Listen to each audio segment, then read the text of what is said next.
Hello and welcome back to Bannerlord and Barney's Adventures. So you can see right here we're actually at a castle. I have taken down the walls already and I've actually found out that personally I feel like fire onagers are actually really good. I like them super much and I think I like them better than normal onagers.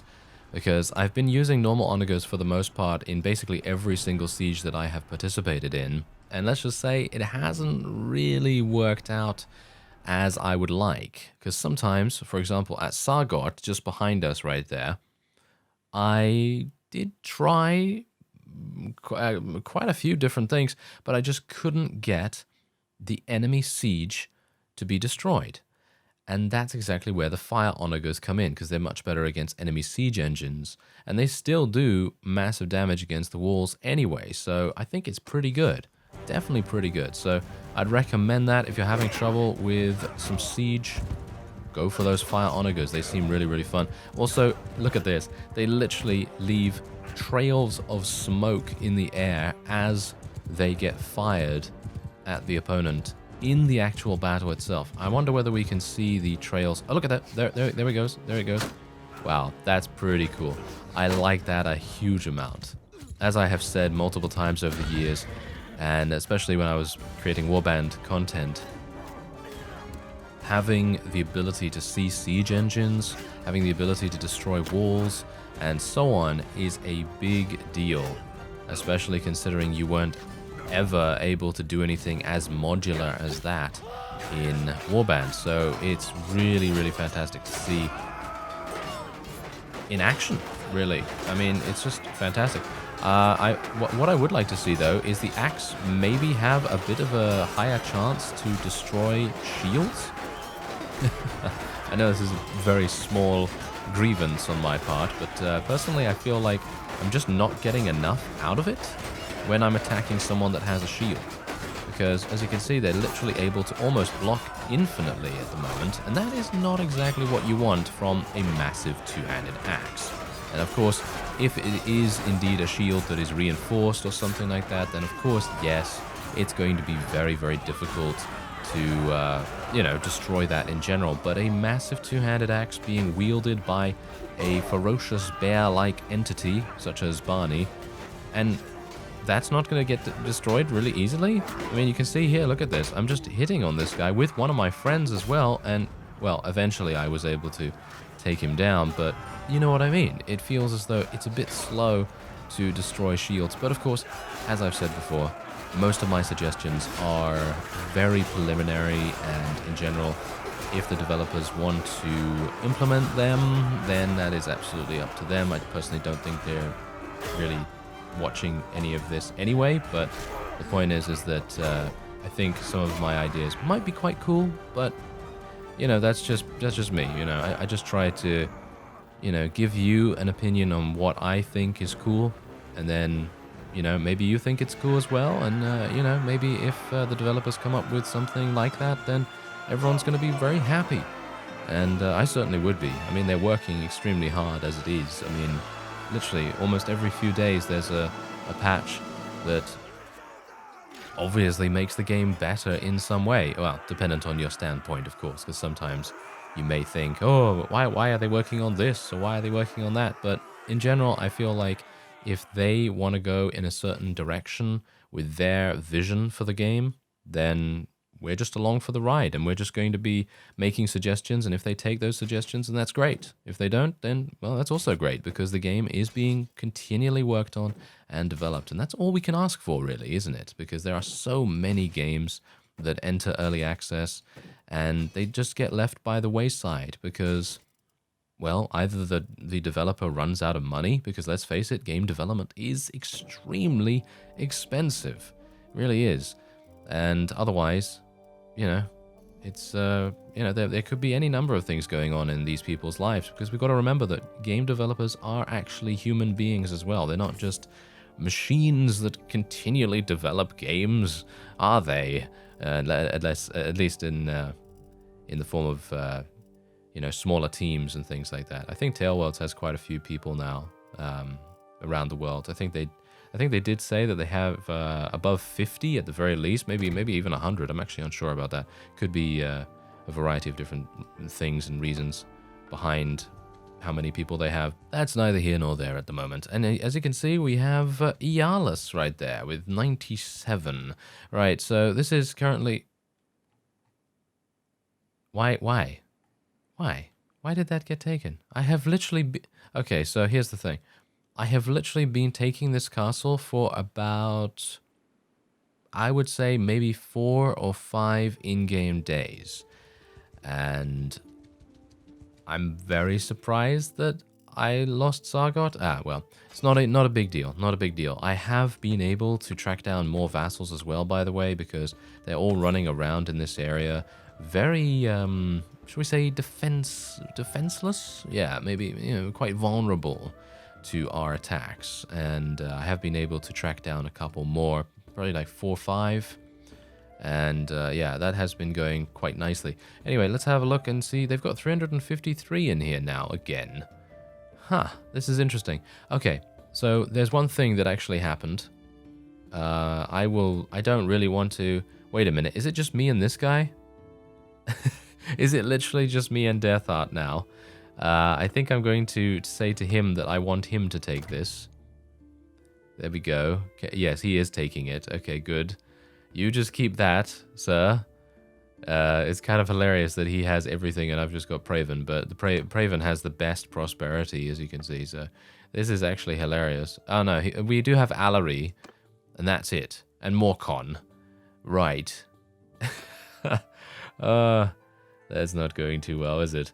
No, that is not going too well, but I can't really do much about that. Okay, so what I am going to do as well is, I think what I'm going to do is place my family in the garrison at Pravend. I think that is required, because someone actually mentioned in the comments that if you place your children with your wife wherever they're stationed, then they will grow up in about 20 in-game days.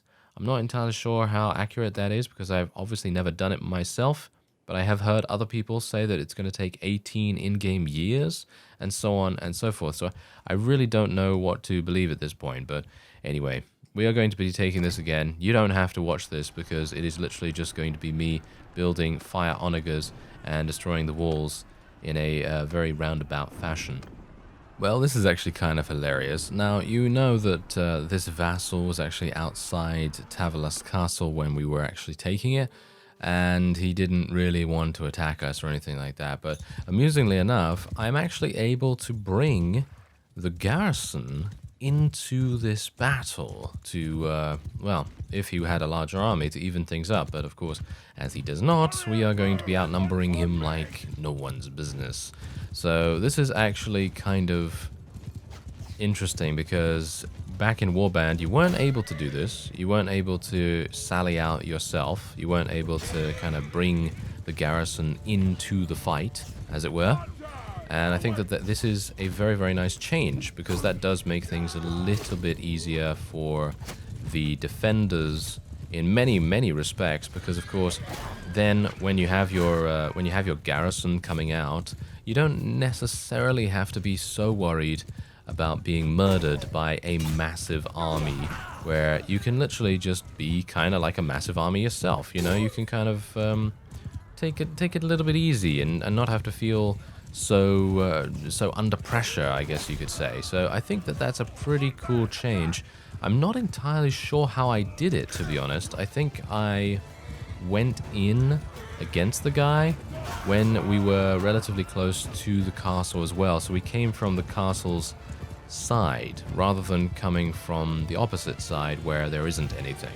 So I think that that's the kind of thing that you want to try and do, because if there is a siege going on, you want every single kind of advantage that you can get. You really don't want to have a situation where, you know, the guy just so happens to outnumber you and then you end up losing a whole bunch of units, or you end up dying completely, which would not be good. So anyway, I've been doing a little bit of off-screen stuff, nothing too dramatic. I did catch another 2 vassals, but they were no one particularly important. No offense, now executed vassals, but yeah. they were kind of like unknowns to us for the most part.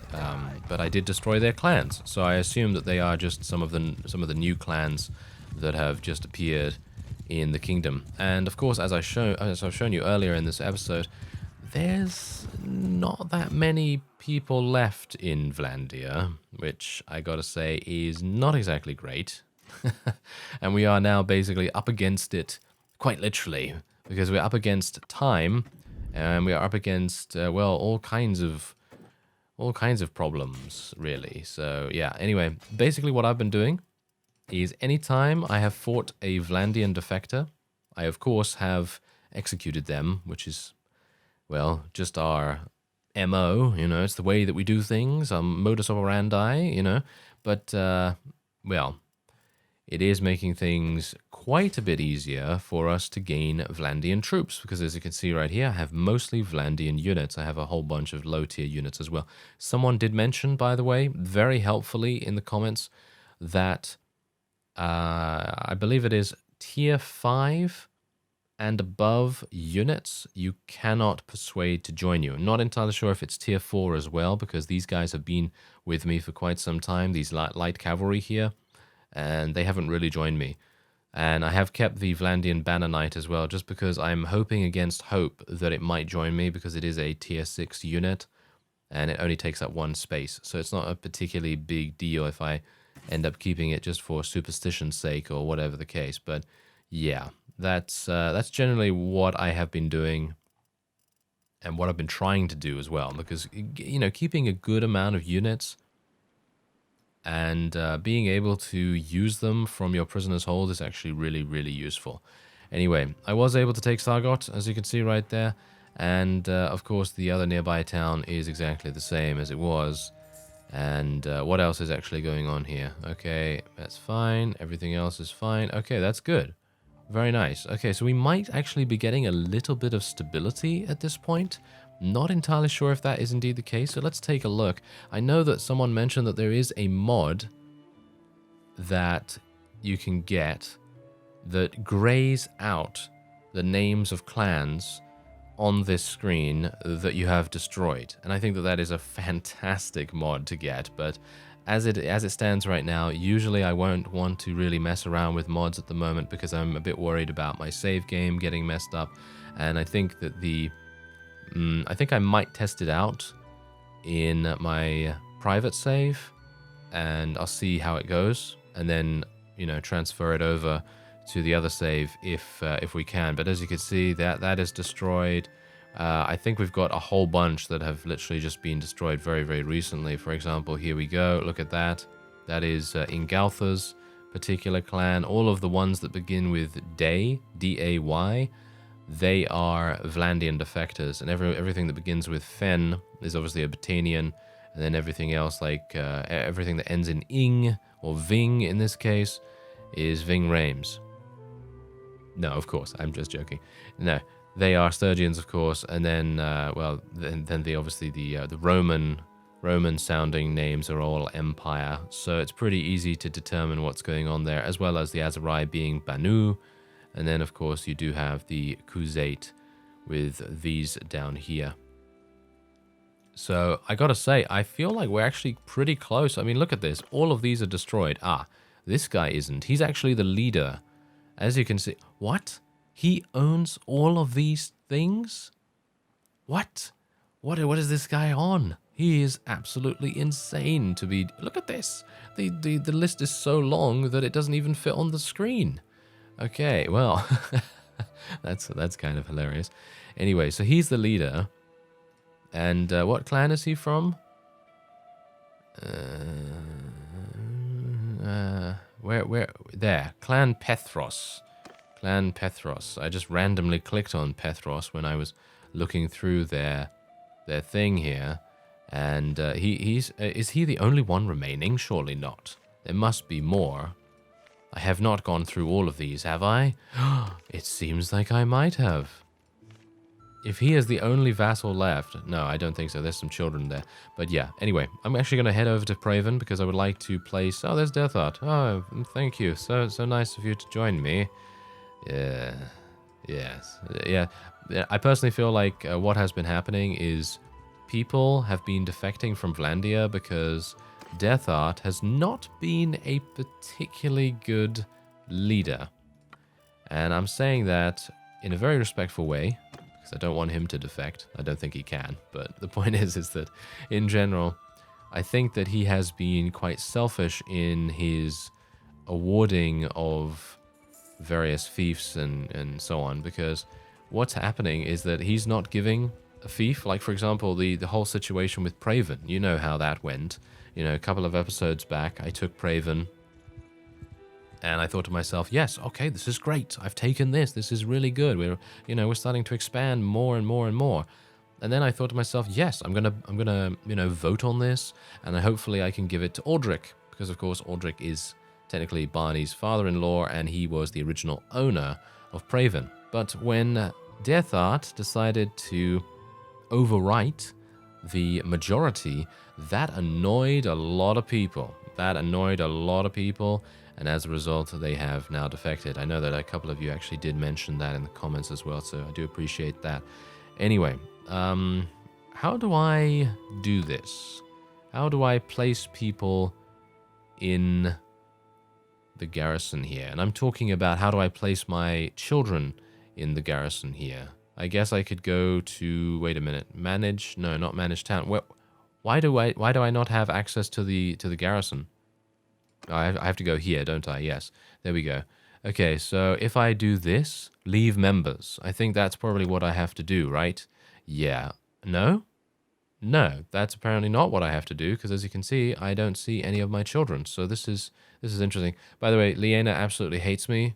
She has -100 relation, because of course I have been executing a lot of people, and she does not like that, because as I've said in the past, the main reason why I didn't want to continue executing people, even though I was forced into it basically, is that Liena is probably not going to end up liking us that much, and as a result, yep, it's true. She does not like us that much anymore. Which I gotta say is kind of sad. But yeah, what about the stash? What's going on here? Nothing. Okay. I don't know how to leave my children here. I mean, obviously they don't explain it. Some of these things you just have to kind of find out for yourself. But maybe I can speak to her. Maybe I could speak to her, and maybe I could say, hey, would you like to cousin? Cousin? What? Okay, excuse me? What happened? What happened here? Are we related? Okay, yeah, I don't think so, somehow. Right. Okay, so what is the state of my town? Okay, I would like you to know I have a proposal that may benefit us both. I mean, technically I could give her the children through this menu, but I don't think that's going to happen, as you can see. So, wow, okay. I don't know how to do it. I know that someone, oh, she did say farewell my husband now, but are we cousins? I don't know. I do not know. Okay, yeah. So, if I go into the clan screen, what happens if I say, hey, can I do something about that? Assign governor. No, I can't do that here either. I can just change the governor at Pravend, and that's basically it. But I would like to be able to do something with Byron here, potentially. But as you can see, there's not much that I can do in that way. So, if you have any ideas, by all means let me know, because I'd love to be able to have our children grow up, because if they don't, we're going to be in a pretty bad situation ourselves.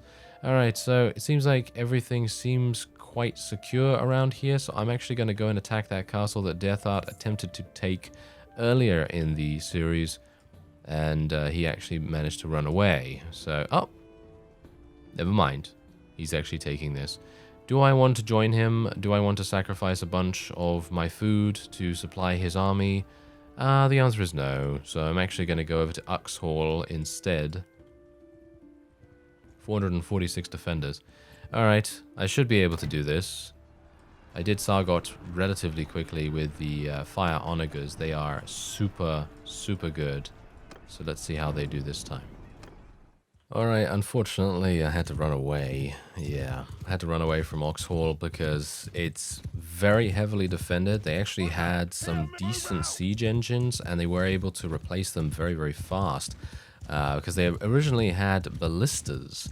And usually I'm going to say that onagers probably will be able to beat ballistas most of the time. But sometimes the onagers just do not hit. They have pretty low accuracy sometimes. Not all the time, but sometimes. And so the ballistas, because they're quite accurate, they can literally just go high DPS, high damage against the onagers and just take them out very, very quickly. I did do quite a bit of damage to the walls, but that is going to be repaired very, very fast as well. There was a very large army. That was the main issue there, because otherwise I would have just stuck around and I wouldn't have really cared about my siege engines, because I can just build more, you know. But the way it is at that point, I didn't really want to have a sally out situation with a massive army breathing down my neck at the same time. So I generally just wanted to err on the side of caution there. I didn't, you know, I don't like doing that really, because while being cautious is definitely a good trait to have, and certainly something that I would recommend doing most of the time, because you certainly don't want to lose your entire army in these situations. But it is frustrating when you are in that situation and you're like, okay, I can definitely do something here, and then a massive army comes along and, well, let's just say that they were not having any kind of starvation problem, even when I led them around for quite a bit of time. This is just another vassal that I intercepted on the way to Pravend. He was actually running around Pravend. Death Art is actually relatively close by to us as well at the moment. I'm not entirely sure, but it seems like he's following us. I don't know whether he thinks that we know what we're doing, because we certainly don't, but maybe he is following us. If he is following us, that's actually kind of hilarious. And, I mean, he could just make me... I mean, is there a marshal? Can you actually be a marshal in Bannerlord nowadays?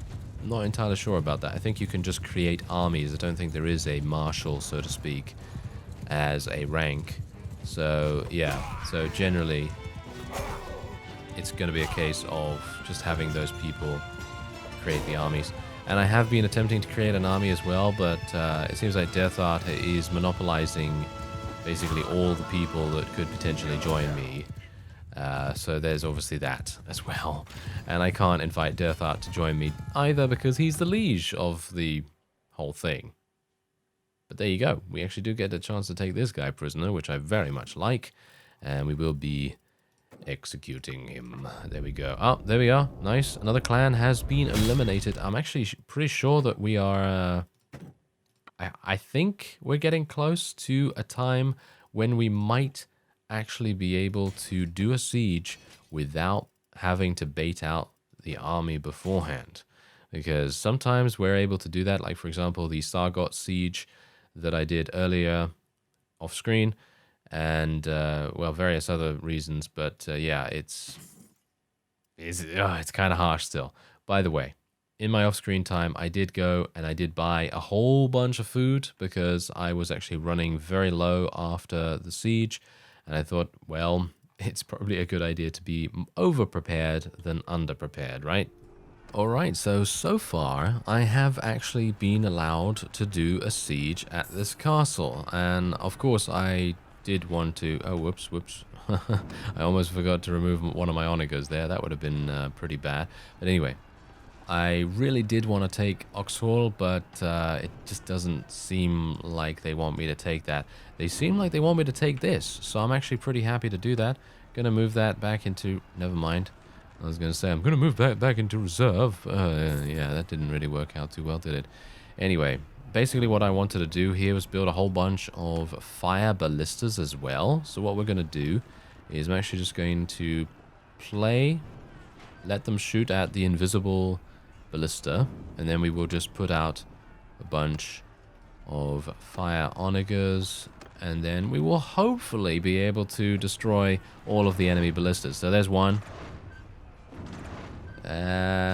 Accuracy, anyone? Yeah, accuracy's not doing so well. There we go. Okay, so that didn't go too badly. And let's get the other fire ballista to replace the onager that we lost.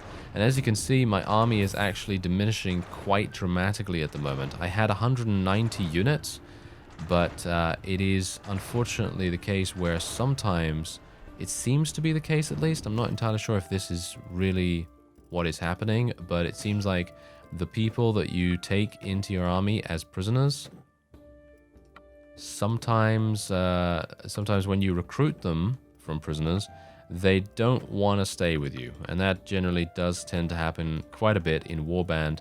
Wasn't sure whether it actually happened here. Maybe it doesn't, and maybe there's some other reason why I'm losing units. Maybe because we actually got attacked by the enemy's ballistas, and that might have made a little bit of a difference. But anyway, we're just going to speed things up here a little bit. As you can see, their walls are very, very close to being done, and then we will be able to head in. Bear in mind, there's only 61 here, so technically I could have gone in and done an auto-resolve, and that probably would have finished things up pretty fast, but you got to bear in mind that we would probably end up losing a bunch of units ourselves, and I didn't really want to do that. I wanted to try and prevent as many casualties as possible, and I gotta say, I absolutely really love, as I've said before, I just really love the siege engines and the way that they fire their flaming projectiles. I think that's a super fun mechanic.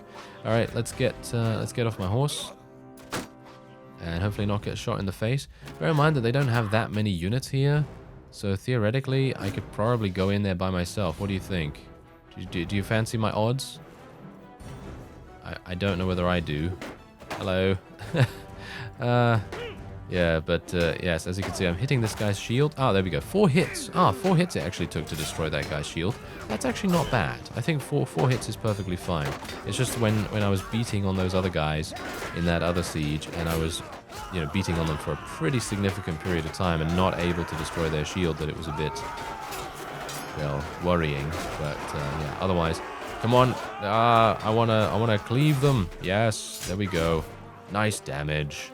I'm not fast enough to be able to catch these guys. They're wearing much lighter armor, but yeah, of course they are just militia. It's just hilarious watching Barney just literally have his axe all the way back, ready to swipe, slash, smash, whatever you want to call it, and all these guys just running away from us at the same time.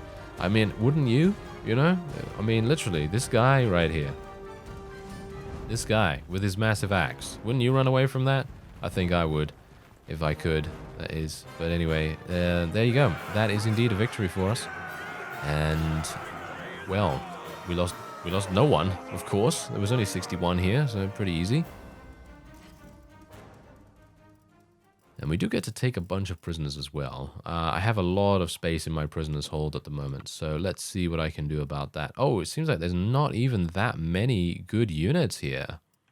I will take some Imperials, take some freebooters, Imperial trained archers. I'm looking for tier 3, maybe tier 4 units, because as I have been told, I think that those are the only ones that can actually be recruited. I will take some Sea Raiders as well, just to kind of fill out our army a little bit, because we have 187 now. I would like to have more, but you know how it is. Sometimes you're just not able to get more. Ah, what have I spied right here? Aha, interesting. Okay, so I was actually just waiting here at Talavel Castle for a little bit because I thought to myself, well, if I can try and restore my units, I might be able to take this castle up here. But as it stands, there is the leader of the enemy faction. I'm actually wondering how many units he has. He's got some pretty, actually not that bad units. They are, well, actually, never mind. They are actually quite bad. He does have an army, though, which is quite weird because I don't see anyone else in his army. It's just him. So I'm wondering whether it is just a solo effort on his part. It would be quite interesting if we could maybe take him out. Where did he go, though? That's the problem. Well, unfortunately, I didn't manage to find where Peder went. I don't actually know, because by the time I actually got over there, I completely lost him. I really don't know where he went, so I guess we will not be able to take him out, even though it would have been absolutely fantastic to do so. But what I gotta say is that I think we have turned a corner here. I think this is probably maybe the final stretch of what we can even do as the quite quintessential underdog in this conflict. Because I haven't seen that many lords. I think I might have executed almost all of them, with the exception of that large army that chased me off from Ocs Hall, of course. But obviously, Derthart is starting to run around with a pretty large army as well now, so who knows, maybe he'll actually do something for once. I would very much appreciate it. But yeah, I think we might be almost there. And once we have executed every single member of the Southern Empire, well, you know what that means. We might very well have the opportunity to completely take over the entirety of Calradia, because as far as I'm aware, once you execute every single lord from a particular faction, then all of their fiefs become yours, and that is a pretty cool thing. By the way, I think there are a couple of people that are suggesting I create my own faction. Yes, I would love to be able to do that at this point because, well, let's face it, Derthart is maybe not the greatest leader ever, as we have no doubt seen multiple times over by now. But anyway, as far as I am aware, and don't quote me on this because it might not be actual fact, it's just that what I have heard and what has been reported to me is that when you give the Dragon Banner, if you recall the Dragon Banner, you know, that thing that I gave to Ragnvad, like, I don't even know how many episodes ago, I gave that to him, and that is obviously part of the main quest, and the main quest is, of course, not finished yet, and so on and so forth, but apart from the fact that it's not finished, when you give the Dragon Banner to a particular faction, you basically sacrifice the ability to create your own faction at that point. So if you do want to create your own faction, it would be a good idea to not give the Dragon Banner to anyone. But of course, as I say, I don't know whether that has been changed or whether there is a particular set of requirements that are needed to be fulfilled for that to be a thing. Because if it's not, and if I can create my own faction, then I think it would be pretty cool. It would be pretty cool to do that, because I do have Pravend, but unfortunately most of the fiefs that we have at the moment are actually under control of Derthart. He does have most of the fiefs, because I have been basically giving him all of them, because I don't think he can defect from his own faction. That's the only reason why I've been doing that, and because I didn't really want to take care of them, as I'm basically running around on the offensive pretty much all the time, and if there is some kind of defense going on, I'm not going to get really notified of it that easily, and as a result, it will take me a bit longer to react to any potential attack. So I was hopeful that he would be able to play defense while I went on offense, but of course, you know how the AI is sometimes. They don't really tend to abide by the same kind of rules, and yeah, so that was kind of my thought process on the whole thing. I don't know whether it has changed, of course, with the Dragon Banner stuff, but I just didn't want to defect and then be stuck out on a limb where I basically wouldn't be able to do anything at that point. So that was the main reason why I was a little bit careful about that.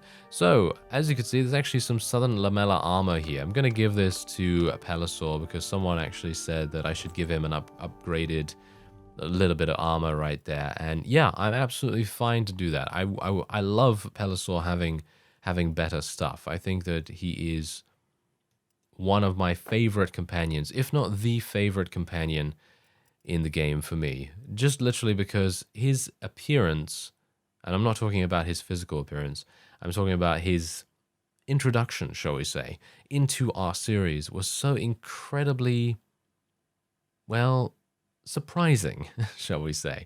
And that actually made it all the more hilarious and entertaining. And I just love seeing him run around on his mule And speaking of that, I think someone actually wanted me to give him a camel. So let's give him a camel instead. There you go. He's got a camel. Don't think he can wear this with the camel. No, he can't. Oh, that's actually a bit of a shame. I mean, yeah.